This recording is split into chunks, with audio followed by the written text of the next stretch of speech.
Good morning. I want to talk today about the upcoming lunar month from November 1st through November 30th. So let's see if I can share my screen. This will take just a minute. And I've got to get rid of a few panels so I can see what I'm doing. We're just about there. Okay. And I think we're ready. So this is the lunar month, November 1st through November 30th. I'm just going to be talking about what's going on in general. In other videos, I talk more specifically about how various countries and people will be affected. Okay, first, a quick review of the last lunar month from October 2nd to November 1st. Again, the previous lunar month went pretty much as expected. It began pleasantly enough with a mostly harmonious solar eclipse, but squares, oppositions, and other hard aspects seemed to only increase as the month went on. Nonetheless, harmonious aspects between Jupiter and Chiron and between Uranus, Neptune, and Pluto strengthened, and more people have been opening themselves up to new and higher perspectives. Thus, around the world, we're seeing more and more people who are tired of war and conflict and climate change catastrophes, who are seeking a new way forward. These yearnings will only intensify over the next few years. Unfortunately, in the view of some, a much anticipated comet failed to produce the nighttime show that some expected. Perhaps, but perhaps this was a good thing astrologically, as comets have traditionally been seen as heralds of the deaths of kings and princes. In other words, the storms have not been as bad as they could have been. Now for an overview from November 1st to November 30th. Well, with the American presidential election on November 5th, this lunar month will impact not only America, but the entire world as well for many years to come. It is a choice between one candidate who is looking forward and another candidate who is looking backward. With Pluto still in Capricorn, many Americans may want to look backward. But with so many of the outer planets currently involved in waxing synodic cycles with one another, and with important outer planet sign changes coming up later this year and in 2025, we are definitely not going back to the past. And so I would say that the stars favor the visions of the more progressive candidate, whether they get elected or not. Trying to go back to the past will only create more problems in the long run because the world is changing and we can either work with that change or against it. With Mars exactly opposite Pluto on November 3rd, tensions in America and the world will escalate as the November 5th election approaches, and Americans choose who they will perceive as their strong savior. And that's indicated by Pluto and Capricorn. There are also planetary aspects like Jupiter sextile Chiron and the Uranus Neptune Pluto mini grand trine that are expanding people's minds now and opening them up to new perspectives. And over time, these new perspectives will change everything. Okay, now here's a look at the major transits, outer planet transits from Mars on out for this lunar month. And this lunar month is coinciding with the calendar month. It's all of November, from November 1st through November 2nd. So December over here, this is going to be in the next lunar month. In this lunar month, we see some very transcendent things going on and also some tensions. Uranus sextile Neptune is pretty strong. Jupiter sextile Chiron is very strong. That's exact on November 2nd, lasts almost the entire month within 1 degree orb. And that is opening people up to a more transcendent joy and light and healing. It's no wonder that the Harris campaign has adopted political joy as part of its platform. We should be moving into a more joyous world. Mars opposition Pluto will be exact on November 3rd, right before the election. And so there is going to be some tension uh, for certain, and probably some acts of violence. Mars making a sesquiquadrate to Jupiter beginning in the second half of this lunar month. Jupiter expands things. This can expand some aggressive feelings. Jupiter is also connected with the law, so this could refer to legal battles that may follow the November 5th election, or legal battles about other things in America or around the world. There'll be a bit of a conflict between what individuals want to do, as represented by Mars in Leo, versus these thoughts and ideas of others, represented by Jupiter and Gemini. Okay, let's look at the first week following the November 1st new moon. We have actually sort of a nice mix of good aspects and hard aspects. If we just look at the chart where I'm using a orb of 7.5 degrees for every aspect, there's still a lot of pleasant aspects in effect, as well as some oppositions and some sesquiquadrates and semisquares that are creating some additional tensions. Okay, so these are the aspects that will become exact in this first week. And first up is Jupiter making a sextile with Chiron. This is happening for the world at large, and in America's chart and all the July 1776 charts, we also have transing Jupiter, sextile natal Chiron, because America is about to go through its second Chiron return. Overall, this is bringing out the joyous, the healing side of Chiron, the transcendent light that Chiron wants to nudge us toward. And this is one of those signs that people are opening up. They want something more than the ongoing conflict, which is actually in this chart represented by all these oppositions. We want something other than me against them against us, and so on, so forth. Something more joyous, something more transcendent.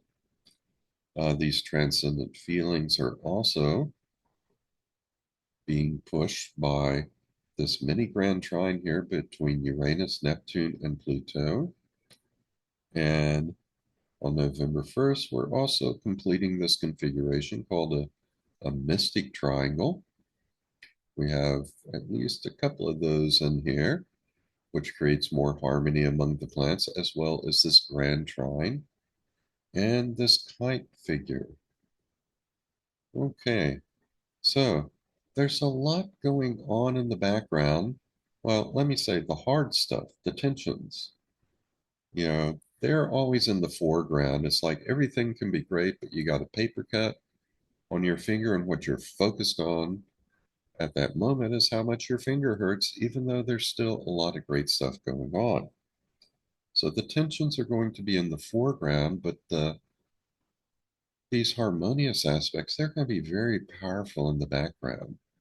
In the back of people's minds, things are changing, and people are starting to consider new perspective and want new ideas and new solutions. Now let's take a look at Mars opposite Pluto. That is going to be exact on the 3rd of November. And this is a very important opposition for reasons which go beyond the opposition. Because Mars, it's involved in this grand trine here with Neptune and Mercury, and it's involved in another triangle involving a sesquiquadrate to Saturn a sesquiquadrate to Venus. Saturn and Venus are square one another, and Saturn and Venus are both making semi-squares to Pluto. Okay, now with Pluto in Cancer, this can bring forth a lot of fears and anxieties in people. It will tend to bring out their insecurities. They want to protect their home, their homeland, and their personal environment. So, Americans in particular are probably worried about a lot of things now. The world in general is worried about a lot of things. Pluto in Capricorn, on the other hand, it can represent both powerful forces that are oppressing us, but it can also represent strong individuals that we may be looking to be our savior. It can cut both ways in that regard. It can be the person that's oppressing us and the person that we want to save us. It can be represented by this aspect. We're feeling frustration from Saturn. Some people are putting forth visions that don't sit well with us. And the worldviews of other people, represented by Venus and Sagittarius. This is what others value, what others have in their right brains, their nonverbal brains, what they feel to be good. That is also not sitting right with us at this time. So we're somewhat unsettled. But at the same time, the trine from Neptune, that is bringing in visions that we like, that we are harmonizing with, even if we don't harmonize with all of them as represented by the sesquiquadrate from Saturn in Pisces. Neptune in Pisces suggests there are going to be visions out there we like. Mercury represents our left brain, our logical brain. We're going to like some of the ideas that we hear, even if we're not in sync with all of the worldviews of others. So we also have a sextile from Uranus to Mars, suggesting innovative actions, particularly in the financial sector. But looking at this grand trine, looking at these sesquiquadrates and the semi-squares up here, the sextiles up here, there's two kinds of kite formations being formed. One more harmonious, the other a little bit more stressful, but it's all being funneled through Mars and Cancer. In other words, Mars and Cancer is the focal point. A lot of things giving people hope, a lot of things causing people to worry. That's where we are now, right before this presidential election in America. Venus will perfect its opposition to Jupiter in this first week. And this represents a conflict between, again, the nonverbal right brain thoughts and worldviews of others, and these expansive individual ideas coming out of Jupiter and Gemini. This could also represent legal issues in America, court cases being filed, perhaps related to the November 5th election. But as Venus comes into a trine with Chiron, it brings some healing into the picture, and people's right brains will start to connect for a few days at least with something more transcendent. And that is followed by Mars going into Leo, where the emphasis is now going to be on personal creativity and personal joy and pleasure. There will be a focus on, what can be done to enhance my pleasure, my joy, and my creativity. Sun making a sesquiquadrate to Neptune. Well, this will throw some confusion into the mix. Neptune dissolves the boundaries, so we can kind of lose our footing and we may be affected by disinformation and ideological beliefs and passions about things. But then Sun will make a trine to Saturn that will help us regain some control and some structure, which is what Saturn always represents: regulation, discipline. And lastly, this week we'll have Venus, quincunx Uranus. A quincunx and a semisextile, those are aspects that require adjustment. Uranus is always something unexpected. With Uranus and Taurus, which has to do with money and finances, there could be some unexpected change, reversal, or event in the financial world to which our right brains will have to make adjustments. Okay, now here you can see the dates when all of these things become exact. And a lot of stuff is going to happen on November 3rd. That's when we have Mars exactly opposite Pluto and Venus exactly opposite Jupiter. So a lot of opposition on that day. Uh, it will be mitigated by Venus making a harmonious aspect, trine to Chiron, which will bring in more healing. And Mars will also move into Aquarius on this day. I'm sorry, not into Aquarius, but Leo. It's making a sign change. It will be opposite Pluto, which will soon go into Aquarius.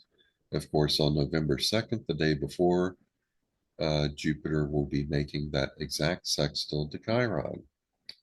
And then at the end of the week, November 7th, we have Venus making that quincunx to Uranus.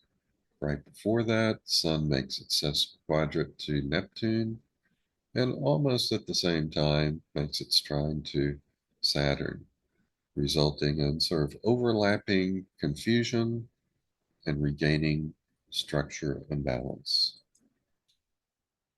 Okay, and here's another graph of the transits for the week, and we see that Jupiter sextile Chiron and Mars opposition Pluto, those are going to be the dominant aspects, the longest lasting aspects for the week. Okay, now if we take a look at the next week of the lunar month, starting with the first quarter moon, again, you can just sort of look at the chart. You see a lot of trines and sextiles within orbs still. Mars opposite Pluto is still an orb.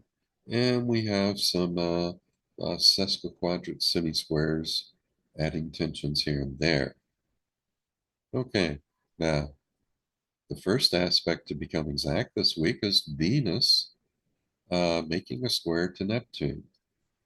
That can result in misinformation and people acting out as a result of some misguided ideology, some confusion on their part, or some very passionate feelings or beliefs about things, affecting their right brain values of what's good and bad, people crying foul over this or that.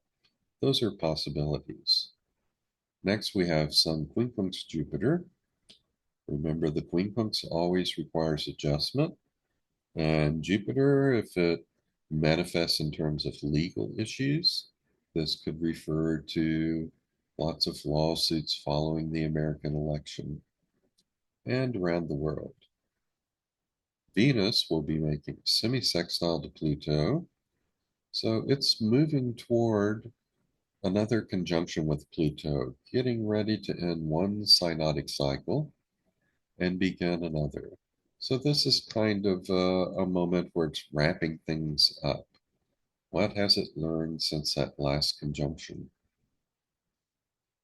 Venus will enter Capricorn after that. So again, that's putting more of a focus on control and regulation.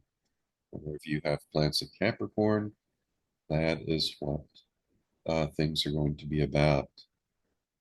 And then that is followed by Sun quincunx Chiron.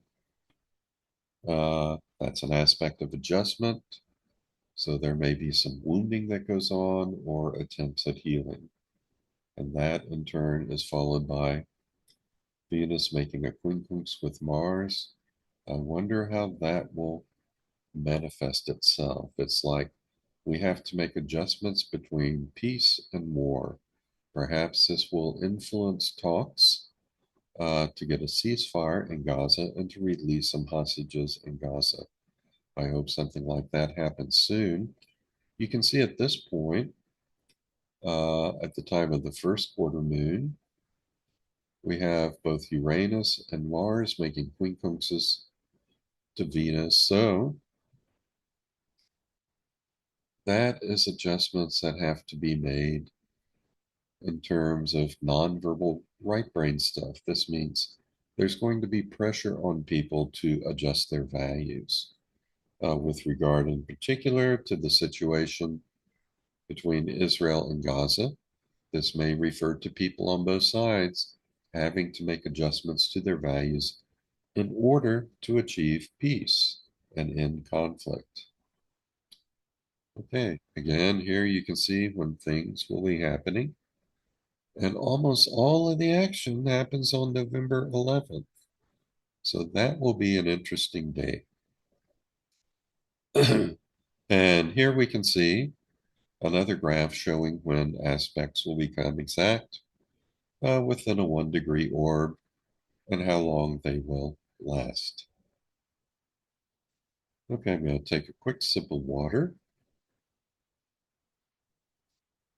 as we move on to the full moon on November 15th.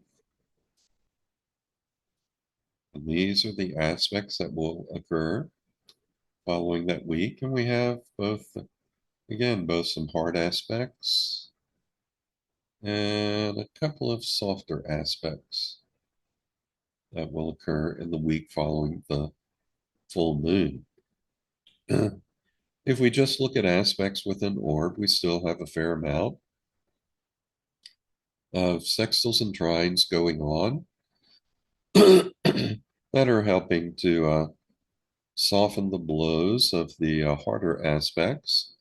In particular, there's this Uranus, Neptune, Pluto triangle, this mini grand trine, which is going to become stronger and more influential over the next couple of years. Now, we start this week following the full moon with Saturn turning stationary direct. If you have anything around 12 degrees Pisces, this is going to impact you a lot, or 12 degrees at any mutable sign, because when a planet is turning retrograde or direct, it slows down. It moves more slowly and has a greater impact. As Saturn turns direct and Neptune, all these plans Saturn has been making, all these dreams of this is the structure I want to create, uh, this is what I want to bring into concrete reality. Now, with Saturn moving forward, people will start moving forward with their plans. That is followed, however, by an opposition between the Sun and Uranus. So, again, this promotes unexpected events. Since Uranus is in Taurus, this could be a reversal of some sort in the stock market that occurs around this time. But look for the unexpected when Sun is opposite Uranus. Mars will perfect a semi-square with Jupiter, and this could have to do, among other things, with legal conflicts, since Jupiter can represent the law. Jupiter expands things. Mars can be assertion or can be aggression, and aggressive tendencies are being expanded, but it could work out in terms of uh, talking, since Gemini is involved. It could work out in terms of verbal discussions, debate about policies, and battles in courts. That's going to be followed by Sun making a trine to Neptune, which will be more pleasant. People will feel a little less tension and stress, a little bit more unbounded, like they have no boundaries. So this is sort of like the planetary opioids, if you will. This is the planetary morphine that will kick in to ease the pain that the world is going through. And finally, the long awaited return of Pluto to Aquarius happens. And this is when people will focus once again on power being transferred from individuals to the people. We'll focus on humanitarian concerns, we'll focus on technology, and we'll focus on the rights of workers and groups. Next, we have Venus making a sesquiquadrant to Uranus. Again, some unexpected things can happen. And I think, did we have Venus making an aspect to Uranus previously? Let me go back to some previous weeks. Let's see. With Venus making a quincunx to Mars. Ah, this is interesting because during the first quarter moon, we had within orb a quincunx from both Uranus and Mars to Venus. And so that, uh, let's see, Venus quincunx Mars, that becomes exact on November 14th. I'm just going to go forward here. Venus uh, making a sesquiquadrant with Uranus. That's different from the quincunx, but it has a little more tension. That's going to be impacting on the 19th. So let's just say,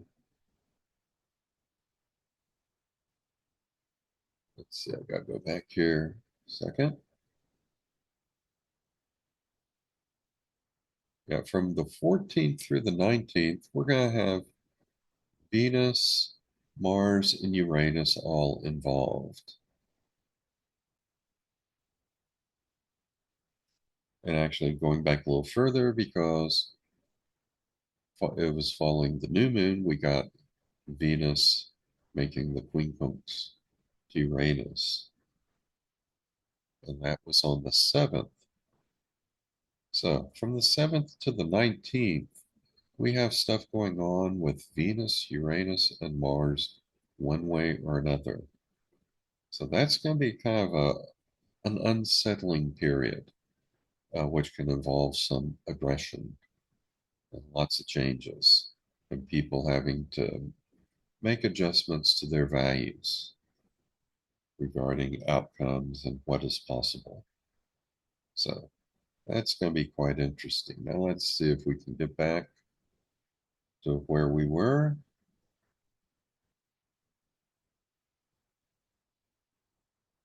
And let's see, we were at Venus sesquiquadrant Uranus. That's going to be followed by Sun entering Sagittarius, where the focus is going to be more on communicating with others, legal issues, expanding knowledge, understanding, religion, philosophy, travel, all of those things.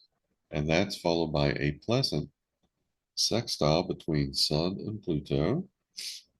So that will kind of kick off a little change that's coming here. We had Pluto in Aquarius for most of this year. We backtracked into Capricorn for the last time this fall, so we were going back thinking maybe we don't want power being shifted to the people. Maybe we want strong men or strong individuals to lead us again. Well, that's going into the past. That's disappearing. And now we're kicking off Pluto's entry into Aquarius with a strong sextile from Sagittarius. So we're ready to move forward at this point. Okay, And here again, you can see when these aspects become exact, and Pluto will be moving into Aquarius uh, on November 19th. The Sun will move into Sagittarius on the 21st. And then we have that exact sextile between Sun and Pluto at 0 degrees, 2 minutes of Aquarius. That will also happen on the 21st. And this is where a few years ago we had that very important conjunction between Saturn and Jupiter. Okay, at the end of 2020 at 0+ degrees of Aquarius. So that point is being emphasized and energized once again. So this is really a great kickoff into a new reality, a new way of looking at things. Okay, and here you can see when the transits will be in effect, and that semi-square between Mars and Jupiter, it's going to be impacting things through most of the week, creating some tensions, but we're ending on a very good note with that Sun making a sextile to Pluto. Okay, now we get to the third quarter moon and the last week of our lunar month, and there's not going to be quite as much action. We have at the start, well, first, if you look at the sort of aspects in general, where I'm using a 7.5 degree orb, we still have a grand trine topped by this kite formation with Pluto up here, Mars down here. So, but we've shifted from Pluto in Capricorn to Pluto in Aquarius. So now we're more forward looking. We're looking for uh, the people being the leaders. We're looking for the people to save us, groups to save us, power to the people. We're looking for technology to save us, among other things. Uh, but we have Venus making a sextile to Saturn during this first week. So that is going to be very pleasant and it'll help us feel a little bit more stable, give us a little more structure. We're working on bringing these visions into reality now as Saturn is now moving forward instead of retrograde. We have Sun making a sesquiquadrant to Chiron. That can result in some tension and some wounding, but hopefully it will also energize efforts to bring about healing. Now, another thing that has happened during this week of November, let's see, let's notice here during this week, at the start of this third quarter moon, we have Chiron at 19 degrees, 36 minutes of Aries, and it's moving retrograde. At this point, we're getting very close to 19 degrees, 24 minutes of Aries. That is where that very momentous April 8, 2024 solar eclipse occurred, where Sun, Moon, Chiron were all exactly conjunct at 19 degrees, 24 minutes of Aries. That unfortunately made this a year of wounding for many people. There's been tremendous wounding in Ukraine and Russia, in Israel, in Gaza, in Lebanon, in Iran. Uh, there has been tremendous wounding from climate change events. We've had horrific hurricanes, wildfires, and floodings in North America. And there has been wounding in other ways in other places around the world. As Chiron gets close to returning to that point it was at the April 8th solar eclipse, that could reawake some of the wounding experienced back then. It could reawake uh, a possibility of aggression between Israel and Iran. I think the greatest possibility might be in January and February of 2025. We've seen Iran and Israel trade leaks recently, but so far they're both seem intent are trying to restrain themselves just enough so that they don't engage in a full-blown war with one another, which would probably be disastrous for both sides. So let us hope that they continue to avoid a wider war as much as possible. But the sun making a sesquiquadrant to Chiron, that could increase the wounding in the world. Venus will then make a quincunx to Jupiter. Again, people are having to make adjustments to their thinking, to their old habits, their nonverbal right brain assessment of what's good, what's bad, what I value, what I hate. Uh, Jupiter and Gemini is more progressive ideas, more expansive ideas on how to deal with things. But people have to make adjustments. But the Sun will then make a trine with Mars. That will be good. This could be a good application of energies rather than destructive application. But we end with Venus making an exact square to Chiron. So this could result in more wounding once more for the world. Uh, Here you can see when these aspects will be exact.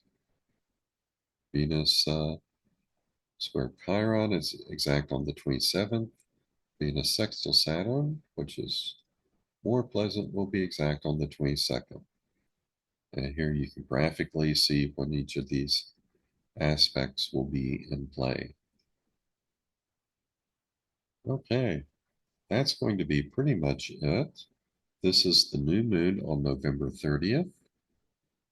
I believe these are aspects that will become exact in the week following the full moon. And we see a lot of changes going on there as,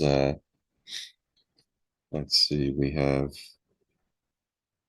Mars turns stationary retrograde, Venus entering Aquarius, Neptune turning stationary direct. All of those are going to be shifts in direction. We have some sextiles going on, we have some squares. You can look over here, you can see some good aspects. See this mini grand trine, this mystic triangle. You see hard or bad aspects. You see this T square here with Mercury, Jupiter, and Saturn. So, here's another mini grand trine on the other side. Well, we'll talk about those and other things during the next lunar month. And here you can see at a glance when some of these aspects become exact. And here again, you can see another graph of what's exact and when during the November lunar month from November 1st through the 30th, and then December 1st or November 30th will be also the start of the next lunar month where we have some of these tensions. Okay, but that is it for now. So I'll stop sharing my screen and I'm back. Hello, I'm back once more. So I hope you enjoyed that overview for the lunar month from November 1st through November 30th. There's interesting things happening at the beginning with the American presidential election. Uh, this is going to be a very momentous month for both America and the world. Who gets elected as president is going to impact everyone for quite a while to come. But regardless of that, the world is changing. We have waxing outer planet cycles going on. We have outer planet sign changes occurring. a lot of new things are beginning to take place now. Uh, all of this change, it really began at the beginning of 2020 as we were hitting the low point in that Barbo planetary uh, index cycle, where planetary cycle index, where everything, all these outer planets are getting bunched closer together, which creates an imbalance, and this has resulted in the pandemic, wars, and other things, which, by the way, Barbeau predicted 10 years earlier, prior to 2020 and prior to his own passing away. Uh, the first part of the 2020s involved a lot of hardship, a lot of conflict, and things were very bad, and that's what the astrology predicted. It was like severe labor pains. Now we're about to give birth. The question is it going to be an easy birth or hard birth? If one person is elected in America, then the years that follow may represent an easy birth. If we elect in America a person whose positions go against where the astrology is heading us, then it can be a very difficult birth. So I'm hoping America, my fellow Americans, make uh, the best choice in this upcoming election, because that's going to determine how hard or how easy things are for us in the world in the time to come. So, uh, the old Chinese curse, the alleged Chinese curse, is may you live in interesting times. And we certainly live in interesting times, but I'm hoping we can turn these interesting times into a blessing and not a curse. So, as individuals, as you go ahead, allow yourselves to open up to these new perspectives, these more transcendent ideas that are coming into the planet. And do your part by just smiling at other people and treating other people with kindness and respect as we go forward. Okay, well, that's it for now. I hope you watch some of my other videos on how this lunar month will affect countries and people, and uh, and other things I talk about astrologically or even mathematically. I hope you enjoy all of these things, but for now, I'll just say so long and be well.